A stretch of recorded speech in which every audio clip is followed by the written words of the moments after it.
see the light inside you, brighter than the skies.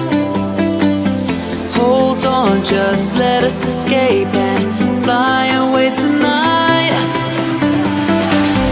We have the world in our sight, and I know together we'll be alright. Can you see forever we will go? So dito muna tayo magsisimula guys sa kanyang engine specs. Of course, this Honda Click version 3 Pearl Arctic White is powered by 125cc 4-stroke 2-valve single overhead cam liquid cooled at ESP. Ito ay may lakas na 8.2 kilowatts at 8,500 RPM at max torque of 10.8 Newton meter at 5,000 RPM. So pagdating naman sa fuel tank niya guys, of course itong motor na to guys is merong fuel tank capacity na 5.5 liters at uma-average siya guys ng 50.3 km per liter. Pagdating naman sa looks niya guys, ayan, yan po yung itsura ng Pearl Arctic White. So meron siyang color combination na white, orange at saka black. Tapos meron din siyang silver na decals dito sa bandang gilid. So dito sa front guys, kung mapapansin nyo guys, kakaiba na din yung crafted ng kanyang front fairings, no? Bali inspired siya kay Honda Click 160. So dito is white, tapos may sticker ni Honda, may glossy black na fairings, tapos dito is white. Meron siyang decals dito guys na orange, white at saka parang silver or gray ang kulay dito na decals. Tapos dito is orange na din, and dito sa side is ayan, yung decals niya na orange tapos pangalan niya na Honda. Pagdating naman sa kanyang headlight guys, naka-LED pa rin naman. Turn signals is naka-LED pa rin. Tapos, ayan, hindi pa rin naman tinanggal ni Honda yung design niya sa front, no? Same sa version 2. Yun nga lang yung kanyang pagkaka-crafted dito is inspired na kay Honda Click 160. Pagdating naman sa front fender, ayan guys, napakaputi. So, sa mga mahilig dyan sa color white, I think itong motor na to is ideal para sa inyo. Equip pa rin siya ng combi brake kagaya dun sa mga nauna kong na-review na version 3. So, combi brake is, pag halimbawa naka-engage yung left lever ninyo guys, 70% ng brake mag-i-activate sa rear wheel and 30% dito sa front wheel. So, kahit na hindi siya equipped ng ABS guys, is okay pa rin naman kasi naka-combi brake na siya. So, sa gulong sa front guys, is mas pinalapad na may sukat na ayan, 90 by 80 by 14 Federal yung brand. Tapos kung mapapansin nyo guys, kakaiba na din yung mugs dito sa version 3, no, kumpara dun sa version 2. At the same time, sa braking system, sa disc brake guys, wavy na dun kasi sa version 2 is naka-rounded pa. Tapos naka-single pot piston brake caliper pa rin siya na ang brand ay Tukiko. Ayan. And isa pa guys, pagdating sa mugs, ayan, napakalinis na din ang design kasi yan, naka-color matte black na. So, tubeless tire na din tong isang to. Mapako man to, hindi to basta-basta magpa-flat.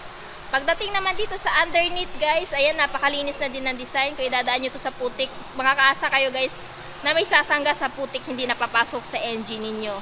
Tapos yung horn niya guys is ayan, nakatago dyan, no? And dito sa side, nandito pa rin naman yung kanyang abang. Sa left side, nandito yung kanyang high beam, low beam horn. Tapos yung kanyang turn signal switch off. And sa right side is electric start. So itong motor na to guys is hindi na po siya equipped ng kickstart. So aasa ka na lang po sa kanyang voltmeter na nandito sa dashboard.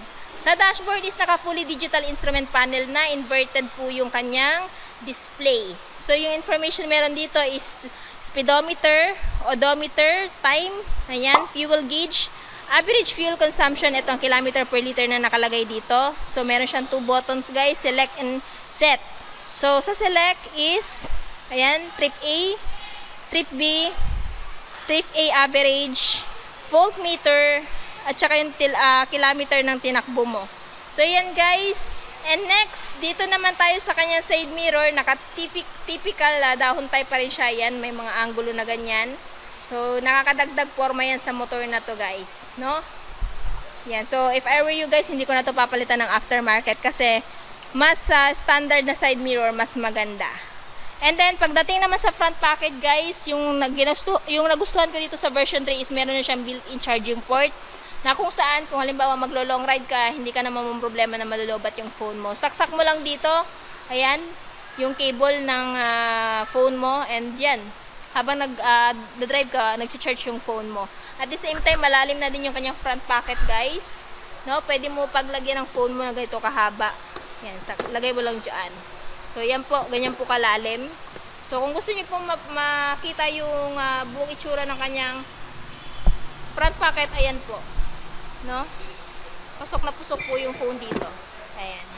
So, kahit nga dalawang phone kasya dito, guys. No? Mayroon pang space dito.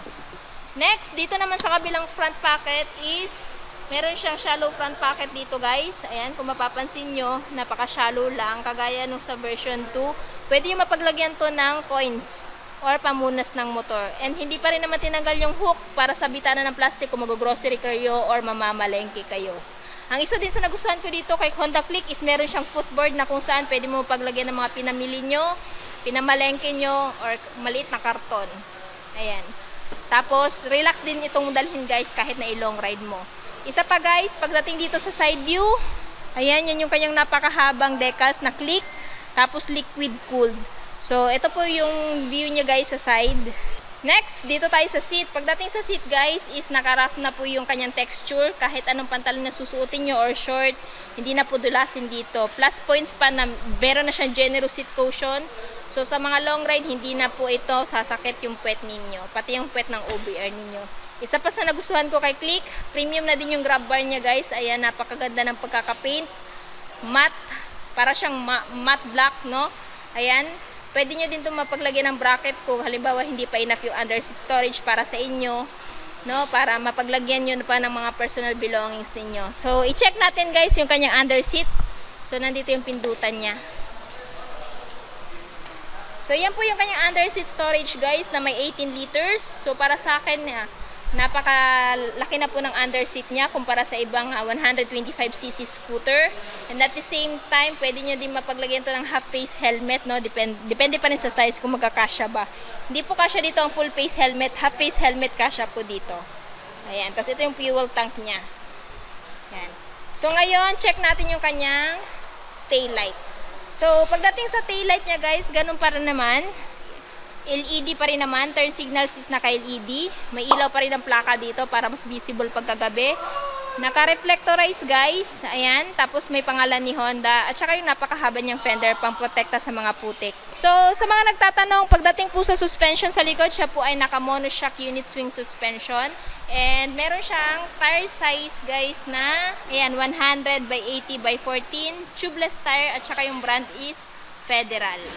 Ayan. Tapos, pansin ko lang din, guys, equip na din pala siya ng tire hugger dito para hindi na kung saan tatalsik yung putik pag mamaneho nyo to sa mapuputik na lugar. Next, dito, guys, is naka-drum brake pa rin siya, no? Ayan, yung braking system niya sa likod. Pero kahit ganun pa man, since equip na siya ng combi brake, napakakapit pa rin naman ang brake nito, no? So, I highly suggest, guys, na pag once na nasa high speed kayo, huwag kayo magsa-sudden brake. Dahan-dahan pa rin yung pagpihit nyo ng brake nyo kahit siya ay naka-combi brake. Next, dito tayo, guys, sa kanyang tambucho. Ayan, napaka-astig, napaka-sporty na din ng tambucho niya, guys. Tapos nilagyan pa ng guard para hindi mapaso yung OBR mo or kayo magsasampa sa motor na to. At syempre, sinamahan pa ng napaka-astig na exhaust end cap, no? Ayan o, para siyang dark silver yung kulay. Tapos, nandito pa rin naman yung apaka ng angkas. Ayan, pwede mo i-fold pag wala kang angkas, guys. Yan. And then, yung kanyang napakahabang decals. So, pagdating naman sa kanyang ground clearance, guys, meron siyang ground clearance na 131mm at meron po siyang seat height na 769mm. So, sa height ko na 5'5", guys, abot na abot ko to. Kahit nga 4 flat, abot na abot po ito. Yun nga lang, medyo naka-tip 2 po tayo. Kasi medyo mataas po yung kanyang seat cushion, no? So, sa mga nagtatanong, siya po ay may bigat na 112 kilograms. So, kahit lady rider, kayang-kaya niya po itong i-maneuver or i-maneho kasi medyo magaan pa rin naman po itong motor na to. So, ngayon, guys, alamin naman natin yung kanyang presyo ngayong 2023. So, sa mga naghahanap dyan ng Honda Click 125 Pearl Arctic White, merong available dito kaya Honda Venus Marketing sa may Sobricre Street, Tagum City. Ilalagay ko po yung full address nila at saka phone number nila sa description box ko sa baba. Pagdating naman sa price niya ngayong 2023, siya po ay mayroong suggested retail price na 80,900. Yan po yung cash price. Down payment is 6,229 kung bibili nyo ng hulugan. At monthly for 3 years na 4,455. At meron din po kayo mapagpipilian na brackets like 6 months to 36 months. So, ayan guys.